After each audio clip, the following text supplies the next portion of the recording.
I love using peat for potting on, for sowing seeds and for growing cuttings. But it's a highly controversial subject, maybe the hottest in horticulture at the moment, because the government planned to ban the use of peat for compost for sale in garden centres by 2024, that's just 2 years' time, and then they want to ban the use of peat in horticultural industry by 2029. But there's a huge movement in the horticultural industry to actually delay this until we find an equally good substitute, which is not as easy as you think. And if we actually stop using peat now and use the alternatives, there will actually be knock-on effects to the industry, to gardeners and, ironically, the planet. The problems with the proposed ban on peat was brought to my attention by Peter Seabrook. Now, sadly, Peter died a few weeks ago, and he was one of the most eminent horticultural journalists. But we had many discussions in depth about this, and he really thought that the ban of peat in horticulture would be disastrous to the industry. And I spent hours talking to him for several articles that I wrote on the subject too. So I really am grateful that he has brought this to greater public awareness. So hopefully we've got time now to do something about it. So whatever your views on peat, and I am in favour of conserving peatlands, just bear with me to hear the arguments as to why we should extend the use of peat just until we've got a really good substitute.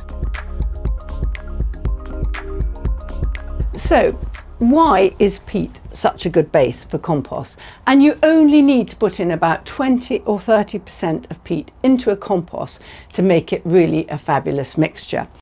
Peat just has unrivaled drainage and water holding capacities. It's superior to anything else. It's amazing to think that it takes 7 to 10 years to develop a new growing medium. And Western Horticulture have so far spent £40 million trying to develop one. But peat is often substituted for things like coir. Now, coir comes from South Asia and it has a very high salt content. So what they have to do is they have to use lots of fresh water to wash it through to get rid of the salt, because that's obviously toxic to plants. And so where it comes from, fresh water is a pretty scarce resource, and then they have to ship it all the way over here. So that's got its problems. Another substitute that they use is waste material, and that has a lot of plastic in it. And when you use these two materials, because neither of them hold water and drain so well as peat, they have to add a lot more fertilizer, because you have to keep watering the plant to keep it alive, and in doing so you're washing through all the fertilizer, so you then have to add a lot more, which isn't great for the planet. In the UK there are 3 million hectares of peatland, and of this only 0.053%, that's a minuscule amount, is used for the horticultural industry. Everybody knows that natural peatlands are a wonderful environmental resource. They're full of mosses, and mosses are fabulous for carbon capture, far, far more efficient than forests. But they're also wonderful wetlands that pull in all sorts of insects, invertebrates and wildlife. But when they actually, that's the compost makers, compost manufacturers, when they actually cut peat, they do leave about 1 to 2 metres of peat in the base of the bogs. Then they reflood them and they artificially colonise them with many mosses and different native plants. And so you do actually regenerate this wonderful habitat once again. And I visited these areas in Ireland, and they really are fabulous places. 600 times this amount is used for coniferous plantations and agriculture, so it's been drained. That's a huge amount. Nearly half of the 3 million hectares is in semi-natural use.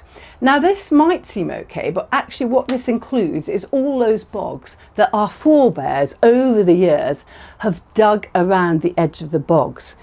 Now they've dug it for putting fuel on their fire, for domestic use and things like that. And you might think, well, that's innocuous, but it's not, because when you dig around the edge of a raised peat bog, you actually lower the water table. Even if you nibble a tiny bit, it lowers the water table over the whole area. So then things like heather can seed in there, and then silver birch, which is a pioneer tree, will just grow in there and it will take over and drain the bog. So that really deteriorates the use of that landscape hugely. So 22% of the 3 million hectares is in near natural condition, so it's left as lovely raised bog. So that's just about a fifth. Not a great figure, but that's what we have. And in places like Canada, where they extract lots of peat for horticulture and supply nearly all of North America, they are actually cutting it slower than the rate at which it's laid down. So there, peat in horticulture is a sustainable crop. Shockingly, until 2 years ago, Ireland was using peat to fuel some of their power stations. Now they have stopped it now, and what they're using is just what they have stockpiled.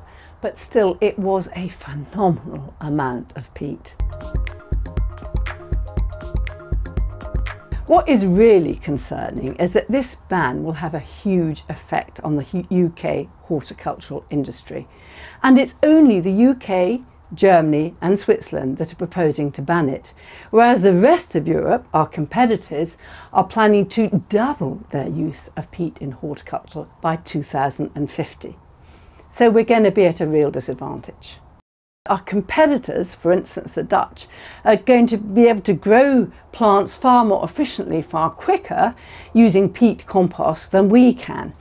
And what is more is when the gardener buys a plant grown in peat-free compost as opposed to some compost with peat in it, when you actually try and establish them in your own garden, it's much more difficult because you have to water them far more because the peat-free compost isn't retaining the moisture nearly so well. So we're losing out all round. So this is going to have a hugely detrimental effect to us UK gardeners. We just use small amounts of compost with a bit of peat in it just for sowing seeds, potting on and taking cuttings. And all we're using it for is to make wonderfully green gardens. And these gardens, they all add up to make a massive contribution to the ecosystem. What could be better? I share the view of many highly respected horticultural experts that are appealing to the government to extend the deadline. So, at the risk of being hung from the rooftops by various TV presenters and social media, I would say it's a no-brainer to let us gardeners carry on using a little bit of peat in our compost just until the holy grail of compost is found.